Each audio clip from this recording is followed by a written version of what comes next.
너도 곧 꼰대 된다?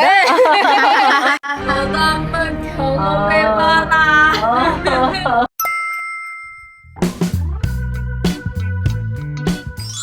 90년대생들이 보는 2000년생 이후의 어떤 그런 behavior, 행동 양식, 또 우리 90년대생들이 정서적으로 갖고 있는 거, 이거 좀 구분해서 말해줄 수 있을까요? 진님 저는 경우에는?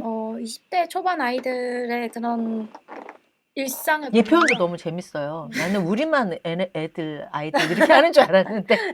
제가 또 어. 예전에 그 고등부 학생을 이제 교회 누나? 네, 교회에서 교회 이제 언니? 가르쳤던 적이 있어가지고 이제 그때는 나이 차이가 별로 안 나도 되게 너무 애기 같은 거예요. 그래서 아 우리 애기 막 이렇게 그냥 애칭을 그렇게 불렀었어요. 근데 네네네. 그게 좀 이제는 익숙해져가지고 이제 그런 어린애들 보면은 애기 같고 그냥 아 우리 애기 몇 살 차이 안 나, 아니 몇 살 차이 안 나도 그냥 어리면은 아 우리 누구 애기 막 이렇게 불러요. 꼰대 맞네요. 네, 그런 친구들 보면 좀 되게 자유분방하는 것 같아요. 네. 자유분방한 것 같아. 좀 저희 세대는 이렇게 한 잡으로 되게 오래 갔다면은 요즘 아이들은 좀 능력도 되게 많아가지고 이제 투잡도 많이 하는 애들도 있고 좀 자기 능력을 어릴 때부터 좀 키워놔서 뭐 대학교 가면은 대학교 안 가고 뭐 오히려 그쪽으로 가는 애들도 있고 그래서 아 되게 뭔가 할 수 있는 그런 이게 인터넷이 발달되면서 또 AI가 발달되면서 또 할 수 있는 게 되게 많아지다 보니까 아, 이런 아이들에게도 그런 방향성을 또 이렇게 제시해 줄 수 있구나를 좀 되게 많이 느꼈던 것 같아요.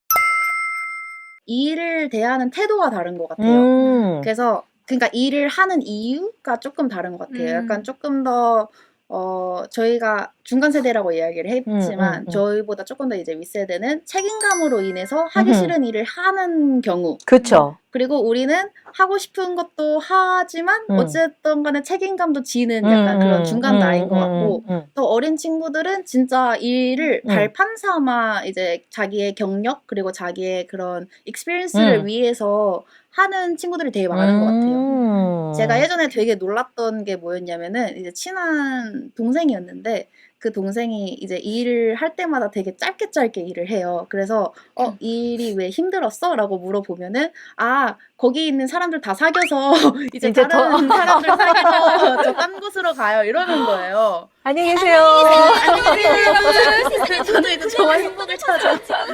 근데 그거를 보고 아 사람 만나러 일을 할 수도 있구나라는 생각을 그때 처음으로 했어요. 일을 대하는 태도. 그러면 일은 어때요? 일은 어떻게 대하나요? 태도가? 그래서 이제 저희는 약간 좀 먹고 살아야 되니까 이제 딱 그냥 꾹 참고 하기 한다. 싫은 것도 한다. 약간 이런 거면은 이제 안 그런 친구들도 있겠지만은 대부분이 아, 이 일 아니어도 먹고 살 수 있다라는 그런 생각이 있지 않을까라는 생각을 본인 조금 해봅니다. 필요에 네. 따라서 그 목표를 위해서 뭐 경력 관리를 위한 한 줄, 돈 받는 만큼 한 줄, 예를 들면 좋은 리더에게 배울 거 있어서 한 줄, 뭐 이런 식으로. 맞죠. 어허.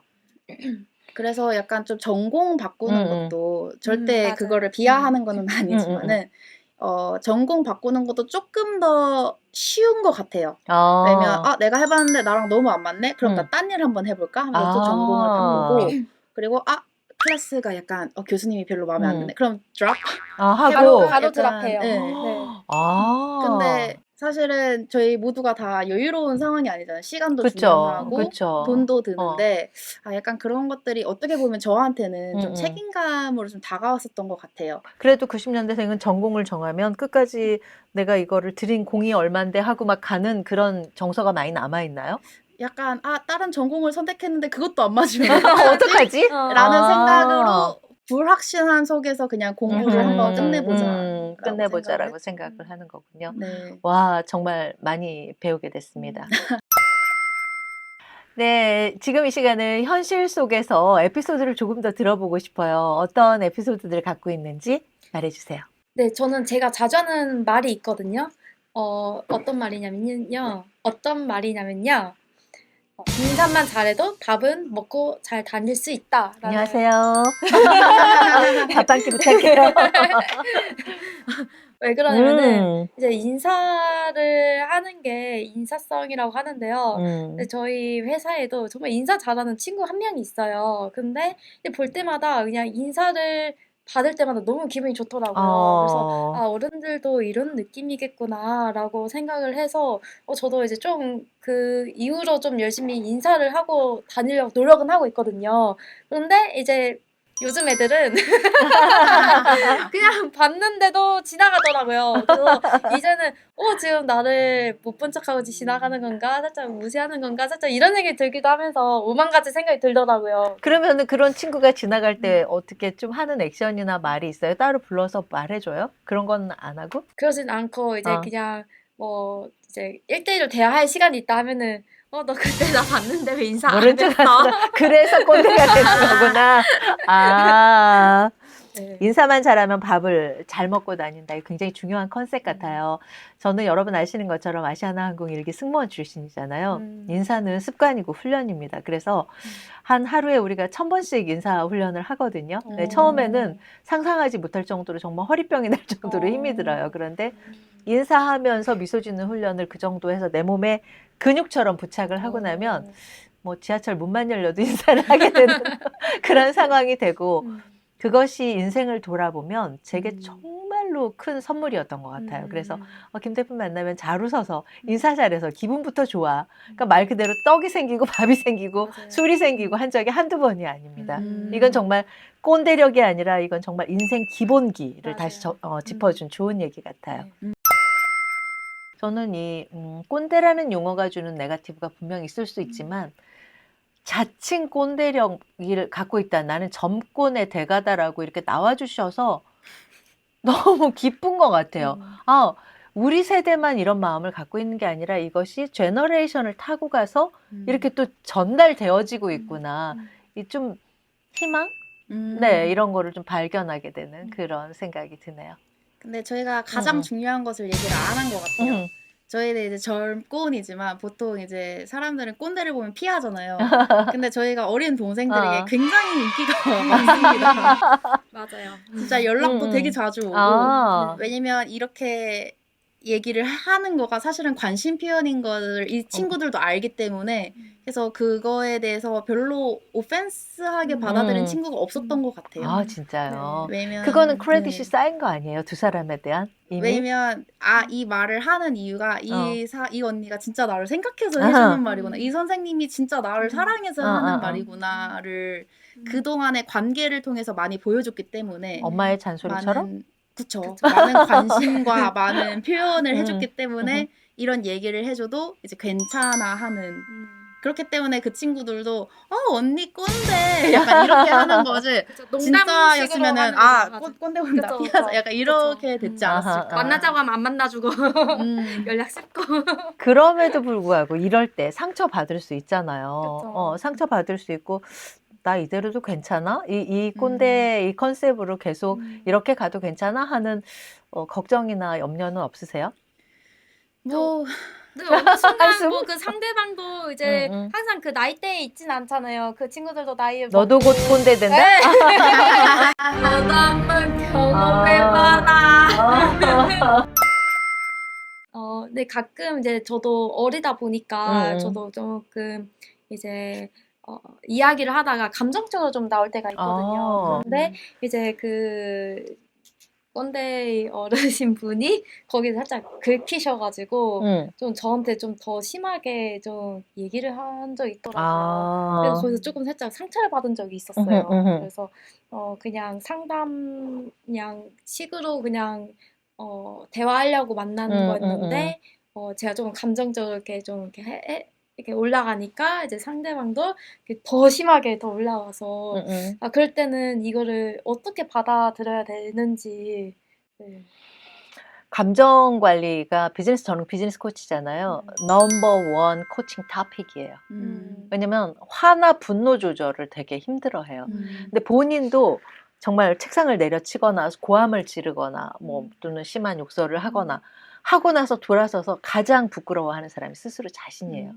나는 이런 리더가 되고 싶지 않았는데 나는 내가 옛날 주니어 때 그 팀장처럼 하지 말아야지라고 생각했는데 내가 그 사람이 어느 순간에 돼 있는 거예요. 그러니까 업무적으로 뭐 폭주가 되어 있거나 감정 관리가 집안에 엉망진창인데 일은 산더미 같이 있거나 뭐 스트레스 매니지먼트 하기가 어렵잖아요.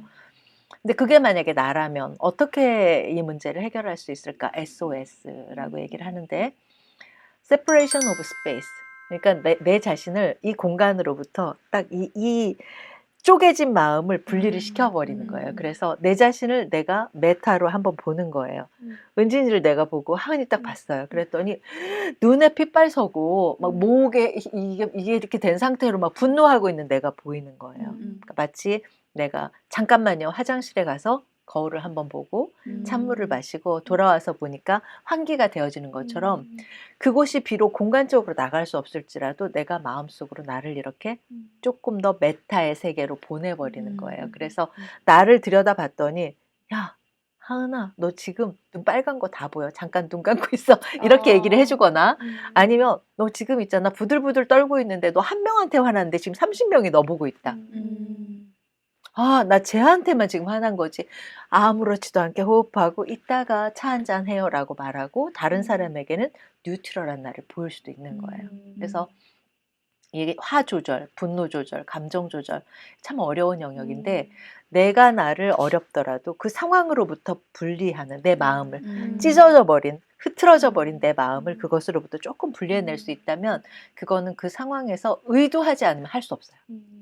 나 지금 미칠 것 같아 도와줘 SOS 이렇게 하고 내가 나에게 지금 너를 들여다봐 라고 말해주는 거예요. 그러면 조금 도움이 될 거예요.